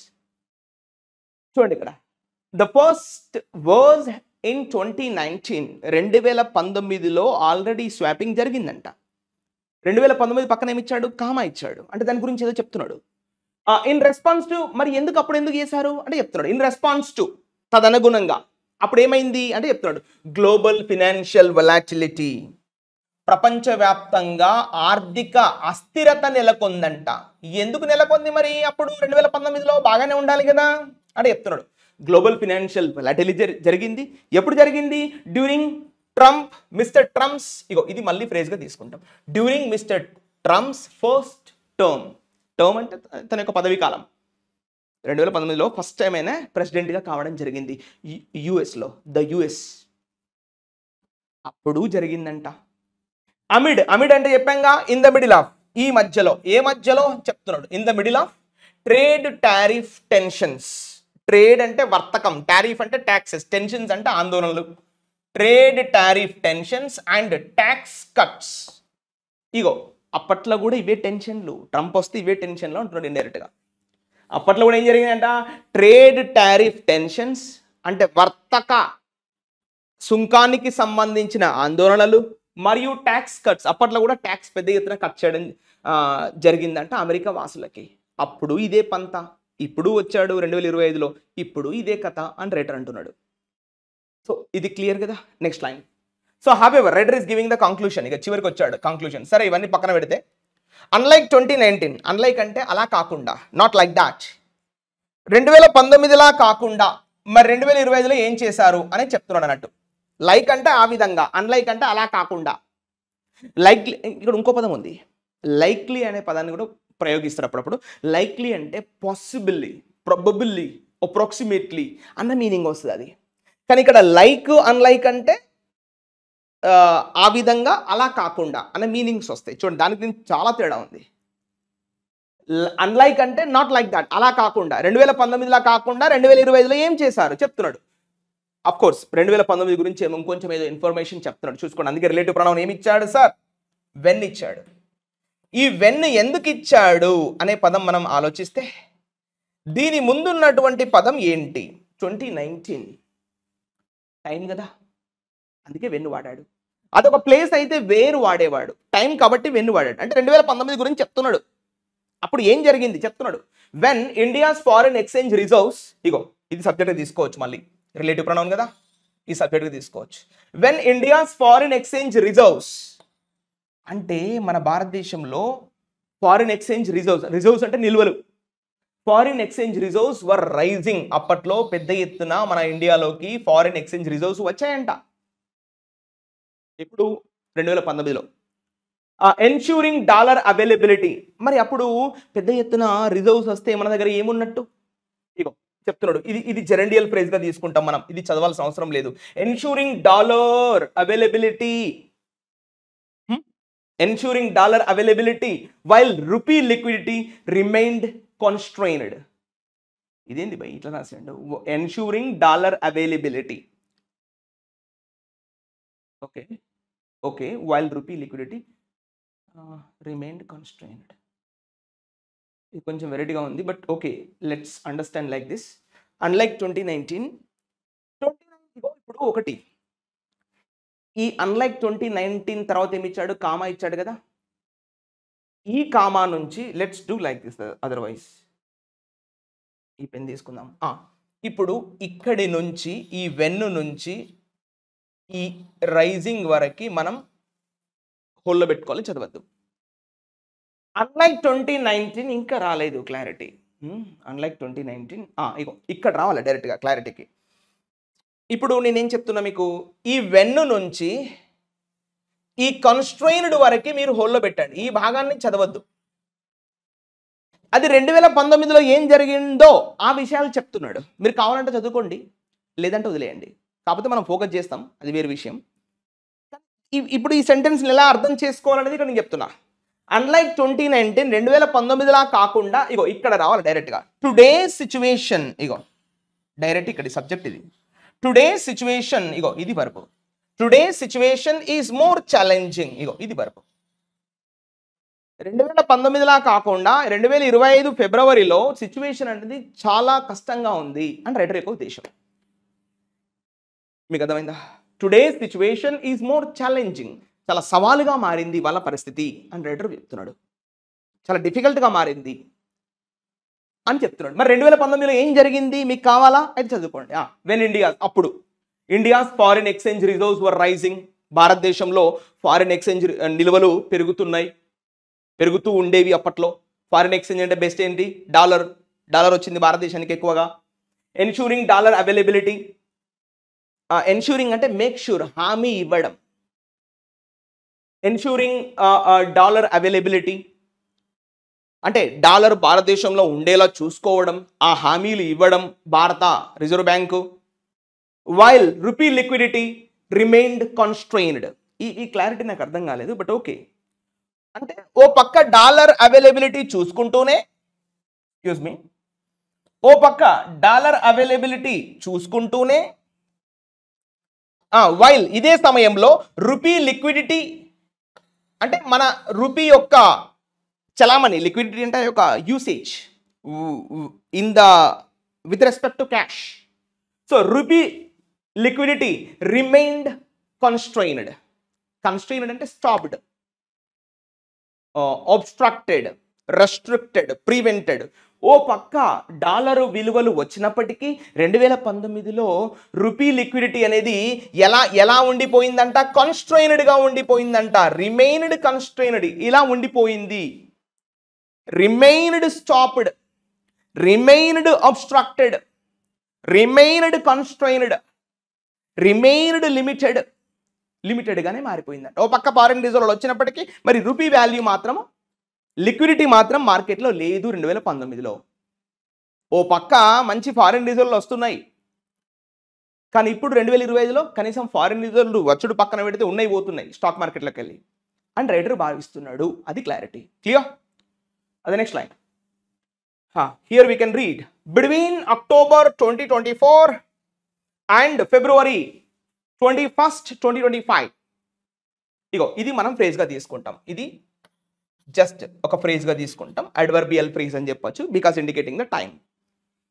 అక్టోబర్ 2024 అంటే మొన్న last quarter of the third quarter ఏదో అంటారు కదా అట్లా. 2024 October, November, December, 2025 Jan, Feb అంటే 5 నెలల నుంచి చూసుకుంటే దాని లెక్క. What is subject right now? The rupee. ఈ రూపీ వర్బ్ ఏంటి? Has depreciated. డెప్రిషియేటెడ్ అంటే మీనింగ్ ఏంది? Loss it's value. అప్రిషియేట్ మనం అంటాం, అప్రిషియేషన్ అంటే పెరగడము, డెప్రిషియేషన్ అంటే తగ్గడం. రూపీ విలువ పడిపోయింది. ఎప్పటి నుంచి? అక్టోబర్ 2024 నుంచి మొన్న ఫిబ్రవరి 21 2025, మొన్న ఇవాళ 24 కదా, మొన్న 21 వరకు రూపీ వాల్యూ అనేది పడిపోయిందంట. The rupee has depreciated approximately, కమ్సే కమ్, ప్రాబబ్లీ ఎంత పడిపోయింది అంటే 3.3% పడిపోయిందంట. ఎగైన్స్ ద డాలర్తో కంపేర్ చేస్తే 3.3% పడిపోయిందంట రూపీ వాల్యూ. అంటే అక్టోబర్ 2024 ముందు మంచిగానే ఉండేది, 80-81 రూపాయి అట్లా ఉండేది. కానీ వాళ్ళ ఫిబ్రవరిలో చూసుకుంటే అది 85 పడిపోయింది అంటున్నాడు. అంటే ప్రీవియస్ కాలంతో కంపేర్ చేస్తే ఇప్పుడు ఈ కాలంలో 3% తగ్గిపోయిందంట కమ్సే కమ్, approximately. And breaching the $85 mark. Breaching అంటే తోడున, అంటే ఇలా మొత్తం చొచ్చుకొని పోవడం అన్నట్టు. మామూలుగా బ్రీచింగ్ అంటే వయలేటింగ్ అంటాం కదా, ఇక్కడ వయలేటింగ్ అని తీసుకోవడానికి మీరు లేదు. జస్ట్ లైక్ ఎంటర్స్ ఫోర్స్ఫుల్లీ అన్న మీనింగ్ వస్తుంది ఇక్కడ. అంటే డాలర్ను చీల్చుకుంటూ రూపీ వాల్యూ కొంచెం ముందుకు పోయింది. పోయి ఎక్కడ ఆగింది? 85 పర్ డాలర్ దగ్గర ఆగింది. ఇది 85 per dollar mark on December 19, 2024. మొన్న డిసెంబర్లోనే జరిగిందంట. మరి ఆ విషయం నాకు తెలియదు, బట్ ఇప్పుడు చెప్తున్నాడు క్లారిటీగా. డాలర్తో కంపేర్ చేస్తే రూపీ వాల్యూ ఎక్కడ కూర్చుంది? 85 రూపాయల దగ్గర కూర్చుందంట రూపీ వాల్యూ. అంతకుముందు నాకు తెలిసి 80 రూపాయలు, 81 రూపాయలు ఏదో ఉండేది. 2024 డిసెంబర్ 19th రోజు అది పోయి అక్కడ కూర్చుందంట. కిందికి రాను అంటే రాను అంటుంది అన్నట్టు. నేను ఇక్కడే కూర్చుంటా అంటుంది రూపీ వాల్యూ. అంటే 85 రూపాయలు కడితే $1 మనకి ఇస్తారన్నట్టు వాళ్ళు. అక్కడ కూర్చుందంట రూపీ పోయి. ఇది కథ. Clear? What is subject in this? The rupee వర్బేంటీ has depreciated approximately 3.3% against the dollar. అయిపోయింది. మరి ఇప్పుడు ఈ భాగాన్ని ఏం చెప్తామంటే ఇది జెరెండియల్ ఫ్రేజ్గా మనం తీసుకుంటాం. ఇది సెంటెన్స్గా తీసుకోవద్దు. Breaching the 85 per dollar mark on December 19, 2024 అని మనం తీసుకుంటాం. ఇది clarity. Close. Next line, last passage, let's read. Foreign portfolio investors. చూడండి, what is subject right now? ఇదంతా సబ్జెక్ట్ అండి. ఇక్కడ నుంచి ఫారిన్ పోర్ట్ఫోలియో ఇన్వెస్టర్స్ అండ్ చూడండి ఫారిన్ ఇన్స్టిట్యూషనల్ ఇన్వెస్టర్స్. అంటే లైక్ అమెరికా తీసుకోవచ్చు. ఫారిన్ అంటే అమెరికానే కదా.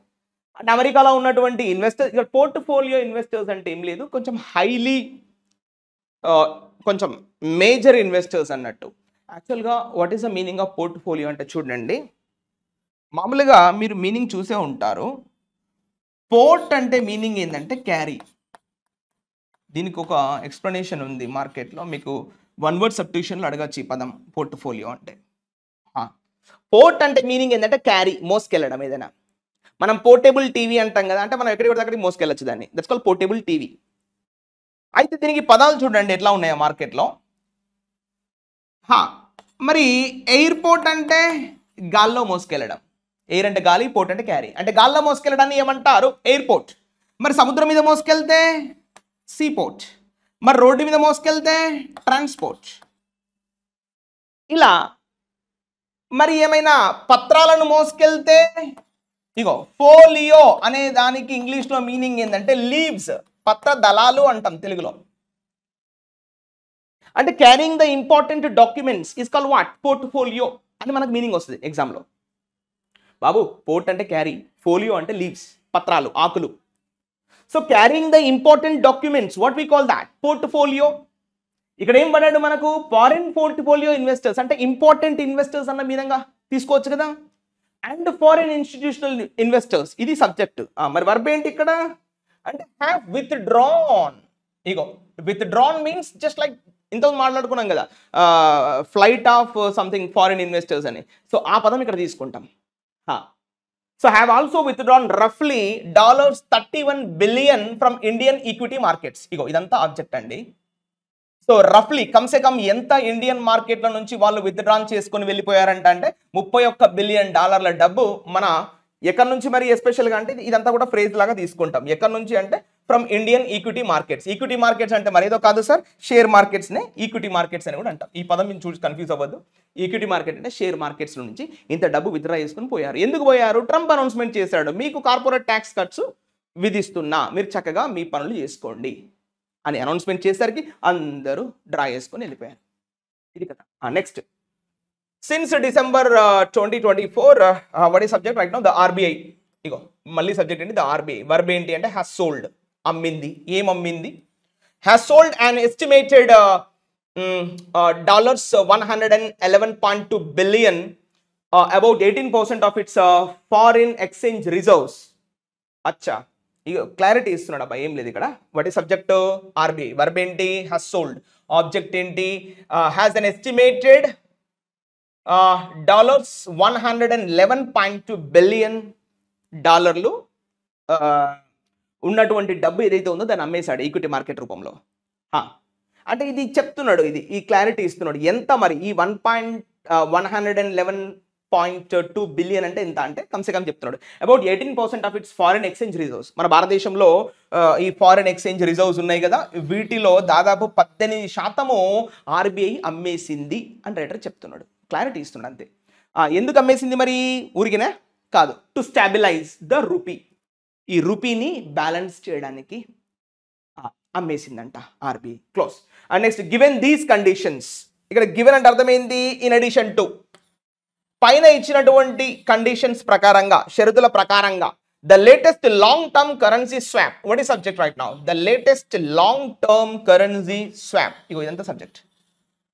రీసెంట్గా నిన్న ఫిబ్రవరిలో వచ్చినటువంటి స్వాపింగ్ ఏదైతే ఉందో, అపియోస్ అంటే ఇది సింగులర్ వర్బ్ అండి.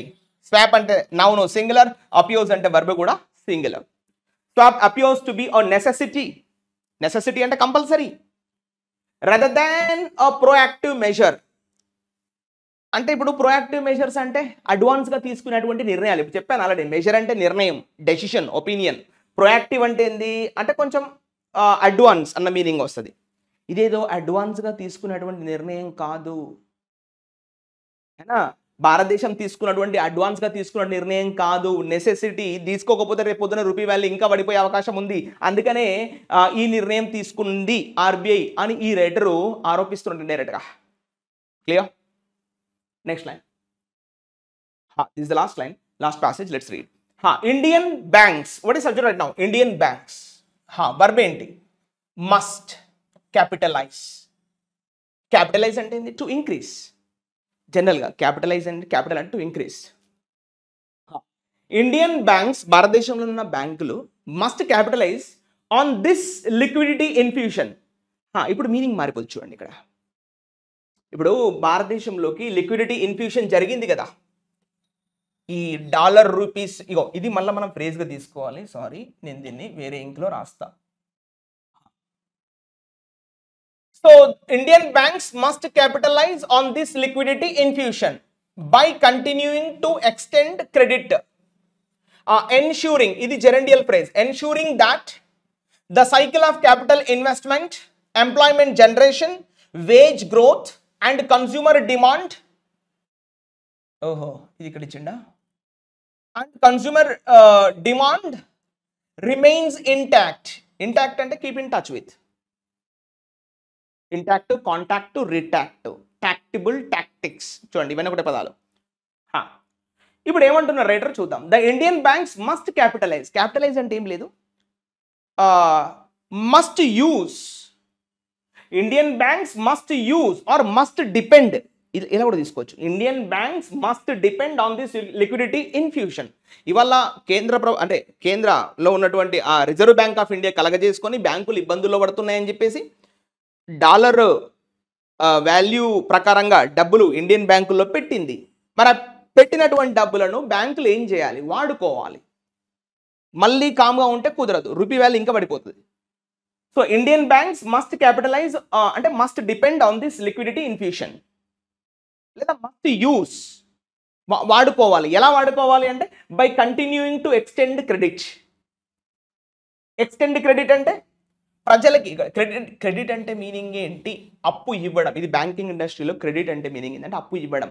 బై కంటిన్యూయింగ్ క్రెడిట్, ఎవరికైతే అప్పులు కావాలో వాళ్ళకి ఇంకా అప్పులు ఇవ్వండి, కొనసాగించండి, ఆ అప్పు ఇవ్వడం కొనసాగించండి మై డియర్ బ్యాంక్స్ అని దీని యొక్క ఉద్దేశం అంట. ఇంకేం చేయాలంట ఈ బ్యాంకులు? Ensuring that the cycle of capital investment. Ensuring అంటే హామీ ఇవ్వడం. ఏమి హామీ ఇవ్వడం? ఆ క్యాపిటల్ ఇన్వెస్ట్మెంట్ ఏదైతే ఉంటుందో ఆ సైకిల్ అంటే ఆ కొనసాగింపు, ఇక్కడ కూడా సైకిల్ అంటే మళ్ళీ కొనసాగింపు, ఆ కొనసాగింపు ఏదైతే ఉంటుందో దాన్ని కంటిన్యూ చేయండి అని రాస్తున్నాడు. ఇంకా ఎలా వాడుకోవాలి? ఎంప్లాయ్మెంట్ జనరేషన్కి వాడుకోండి మై డియర్ బ్యాంక్స్. ఎవరైనా ఏదైనా సంస్థ పెడతానంటే, ఏదైనా కర్మాగారం స్థాపిస్తానంటే వారికి అప్పులు ఇవ్వండి, తద్వారా ఎంప్లాయ్మెంట్ జనరేట్ అవుతుంది. ప్రజలు పనులు చేస్తారు, ప్రజల జేబుల్లో డబ్బులు ఉంటాయి, వాళ్ళు కొనగలుగుతారు. వాళ్ళ కొనగలిగే శక్తి పెరిగినప్పుడు మార్కెట్లో డిమాండ్ పెరుగుతుంది, డిమాండ్ పెరిగితే ప్రభుత్వానికి డబ్బులు వస్తాయి. ఇది క్లారిటీ. వేజ్ గ్రోత్ అంటే కూలీ ఇవ్వాల్సినటువంటి కూలీల డబ్బులు పెంచడం. ఇప్పటి వరకు 100 రూపాయలు ఇస్తే బ్యాంకుల్లో డబ్బులు ఉంటే ప్రజలకు ఎక్కువ డబ్బులు ఇవ్వగలిగితే కూలీలు కూడా పెరుగుతాయి, వేజ్ గ్రోత్ పెరుగుతాయి. ఇంకా అండ్ కన్స్యూమర్ డిమాండ్. అంటే ఉపభోక్త అంటాం, కన్స్యూమర్ అంటే ఉపయోగించుకునేవాడు, వినియోగదారుని యొక్క డిమాండ్ పెరుగుతుంది. And consumer demand remains intact. అయితే ఇది మొత్తం ఇక్కడ యాక్చువల్లీ ఇది కంజంక్షన్గా వాడి ఉంటాడు. ఇక్కడ ఈ ఫస్ట్ పార్ట్ అంతా ఒకటి ఇక్కడి వరకు. అయితే దీన్ని మనం వర్బ్ లాగా మారుద్దాం, ఇంకా వేరే ఛాన్స్ లేదు కదా, దీన్నే వర్బ్ లాగా మారుద్దాం. ఇప్పుడు సబ్జెక్ట్ ఏంటి? Consumer demand. వినియోగదారుడి యొక్క డిమాండ్. వర్బ్ ఏంటి? రిమైన్స్. ఇంటాక్ట్ అనేది కీప్ ఇన్ టచ్ విత్. ఒకవేళ మీరు ఇలా చేసినట్లయితే కన్స్యూమర్ డిమాండ్ కూడా ఇంటాక్ట్లో ఉంటుంది. తద్వారా కన్స్యూమర్ ఇంకెక్కువ వస్తువులు కొనుక్కుంటాడు. కన్స్యూమర్కి మీరు ఎక్కువ క్రెడిట్ ఇచ్చినట్లయితే కన్స్యూమర్ ఎక్కువ వస్తువులు కొనుక్కుంటాడు. సో తద్వారా దేశం యొక్క ఆ డిమాండ్ పెరగడం వల్ల గవర్నమెంట్ కూడా ఎక్కువ డబ్బులు రావడం జరుగుతుంది. ఆ రూపీ వాల్యూ అనేది స్టేబుల్ అవుతుంది. సో ఇవన్నీ చూసుకునేది ఎవరు? ఆర్బీఐ అండ్ ఇండైరెక్ట్గా. ఇందులో మెయిన్ సబ్జెక్ట్ ఏంటి? Indian banks. వర్బ్ ఏంటి? Must capitalise. అయిపోయింది. ఆన్ దిస్ లిక్విడిటీ ఇన్ఫ్యూషన్ ఎలా చెప్తున్నాడు? ఎలా డిపెండ్ అవ్వాలి? ఎలా ఉపయోగించుకోవాలి ఆ లిక్విడిటీని? బ్యాంకులు ఆ డబ్బును ఎలా ఉపయోగించుకోవాలి చెప్తున్నాడు. By continuing extend credit. మామూలుగా మీరు చూడండి, క్రెడిట్ అనే పదానికి చాలా పదాలు ఉంటాయి మార్కెట్లో. క్రెడ్ అంటే మీనింగ్ ఏంటంటే బాబు, బిలీఫ్, నమ్మకము. ఇలా చాలా పదాలు ఉంటాయి. క్రెడిట్ కార్డు, ఇంక్రెడిబుల్ ఇండియా, ఇలా చాలా పదాలు రాస్తూ ఉంటాయి. ఇప్పుడు క్రెడిబుల్ అనే పదం రాస్తాడు ఇలా. క్రెడిబుల్ అయినా క్రెడ్యులస్, మీరు వినే ఉంటారు. ఈ పదాలన్నీ కూడా మీకు చాలా ఇంపార్టెంట్ ఎస్ఎస్సి పాయింట్ ఆఫ్ వ్యూలో. క్రెడ్యులస్, ఇంక్రెడిబుల్ అయినా, క్రెడిట్ కార్డు, అక్రెడిటేషన్, ఇలా చాలా పదాలు మార్కెట్లో ఉన్నాయి. సో క్రెడిట్ అంటే కూడా గుర్తుపెట్టేసుకోండి, బిలీఫ్. అంటే నమ్మకంగా ఇచ్చేటువంటి డబ్బుని ఏమంటారు? క్రెడిట్. డబ్బు ఎవరికి ఇస్తాం? నమ్మకస్తులకే ఇస్తాం. ఎవరి పడితే వారికి ఇవ్వం. సో క్రెడిట్ అంటే మీనింగ్ ఏంది? డైరెక్ట్గా బ్యాంకింగ్ టర్మినాలజీలో ఎలా వాడుకుంటున్నాడు ఈ పదాన్ని అంటే అప్పుగా వాడుకుంటున్నాడు.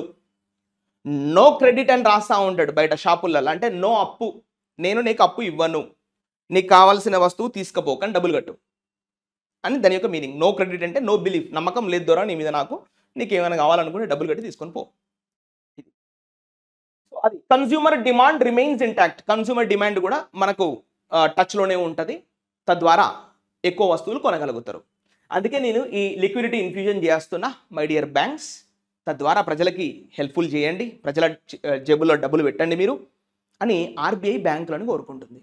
ఇంకా దిస్ ఇంటర్న్, మరి ఇలా చేసినట్లయితే ఇప్పుడు సబ్జెక్ట్ ఏంటి? దిస్ అంటే పైన చెప్పిన విధంగా ఆర్బీఐ ఏమని కోరుకుంటుంది బ్యాంకులను? ఇగో మై డియర్ బ్యాంక్స్, మీరు ప్రజల చేతుల్లో డబ్బులు పెట్టండి, ప్రజల జేబుల్లో డబ్బులు పెట్టండి, కన్స్యూమర్ జేబుల్లో డబ్బులు పెట్టండి, వాళ్ళు కన్స్యూమ్ చేసుకుంటారు వివిధ వస్తువుల ద్వారా. ఇలా చేసినట్లయితే దిస్ ఇంటర్న్ అంటే తిరిగి రిటర్న్ రావడం. ఏమొస్తుందంట? This could help. ఇగో వర్బ్ ఏంటి? Could help. చూసారా ఇది ఎంత ఇంపార్టెంట్ అంటే గ్రామటికల్ ఆస్పెక్ట్లో మనకి హెల్ప్ అనే పదం ఎక్కడైతే వస్తుందో దీని పక్కన మనకు బేస్ ఫామ్ రావాలి. చూడండి, అంటే దాన్ని కొంతమంది బేర్ ఇన్ఫినిటివ్ అంటారు. Yes, take no problem. This could help, ఇలా సహాయపడుతుంది రిటర్న్ గా. ఎలా సహాయపడుతుంది? Propel India's real GDP growth. అయిపోయింది. Propel India's real GDP growth. ఇగో ఇది ఆబ్జెక్ట్. భారతదేశం యొక్క నిజమైనటువంటి జీడిపి అభివృద్ధికి ఎంతగానో తోడ్పడుతుందంట. ఏంటి? ఇలా ప్రజల చేతుల్లో డబ్బులు పెడితే. దిస్ కుడ్ ఇంటర్న్, మన తిరిగి ఏమొస్తుంది? జీడిపి గ్రోత్ పెరుగుతుంది. అదే కదా మనకు కావాల్సింది ఫైనల్గా. దాని యొక్క మీనింగ్ చూసారా?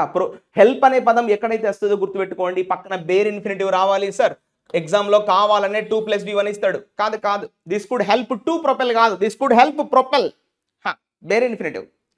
So this could help propel India's real GDP growth beyond the current 4.6%. ఇప్పుడు జీడిపి గ్రోత్ ఎంత ఉంది భారతదేశంలో ఇచ్చాడు. ఇక్కడ జస్ట్ 6.4% ఉందంట. దీనికి మించి రావచ్చు అని రైటర్ అభిప్రాయపడుతున్నాడు. ఇంకా డెస్పైట్ అంటే in spite of, non the less, never the less, not with standing. చూడండి, డెస్పైట్ పక్కన జెరెండ్ రాస్తాడు. చూడండి, despite prevailing global economic headwinds. ఇది ఏం చెప్పొచ్చు? ఇది ఒక మనం జెరెండ్ లాగా చెప్తాం. దీన్ని ఎలా చెప్పచ్చు? జెరెండ్ లాగా మనం చెప్తాం. ఓకేనా? సో దీనిని హోల్లో పెట్టుకుంటున్నా. ప్రివైలింగ్ అంటే ద రైట్ నౌ స్ప్రెడింగ్, ఆవరించి ఉన్నటువంటి అని మీనింగ్ వస్తుంది. Prevailing global economic headwinds.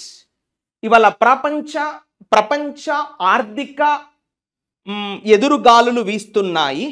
ఇలాంటి తరుణంలో మనము ప్రజల జేబుల్లో డబ్బులు పెడితే అవి తిరిగి మన జీడిపి గ్రోత్కి ఎంతగానో ఉపయోగపడుతుంది. సో మీరు ఇలా చేయండి మై డియర్ బ్యాంకర్స్ అని ఆర్బీఐ వాళ్ళందరికీ చెప్తుంది.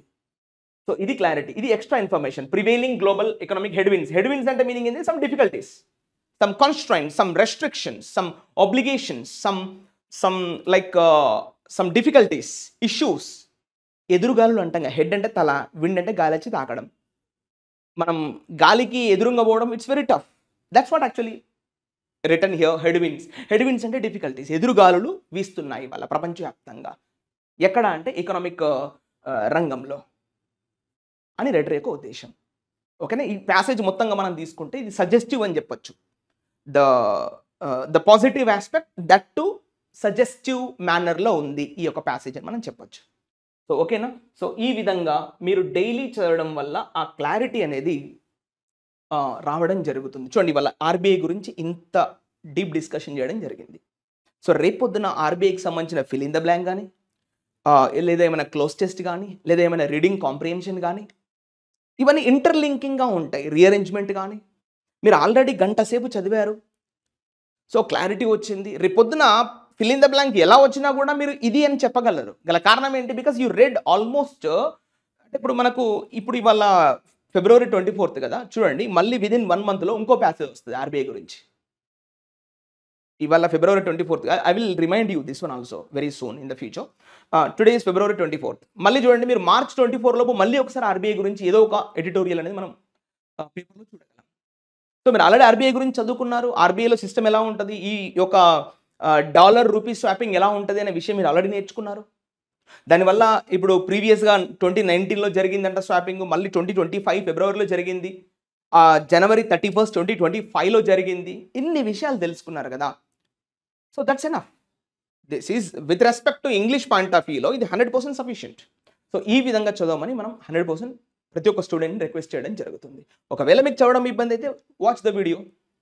ఫస్ట్ మీరు స్క్రాచ్ చదువుకోండి, పేపర్ తీసుకొని మీరు ఆన్లైన్లో కానీ ఆఫ్లైన్లో కానీ పేపర్ తీసుకొని చదువుకోండి. మీకు అర్థం కాకపోతే అప్పుడు వీడియో చూడండి, అప్పుడు ఫుల్ క్లారిటీ వస్తుంది. ఓకేనా. సో ఇలా పాజిటివ్గా ఉండండి. 100% you will get the clarity on English subject. All right, thank you, have a good day.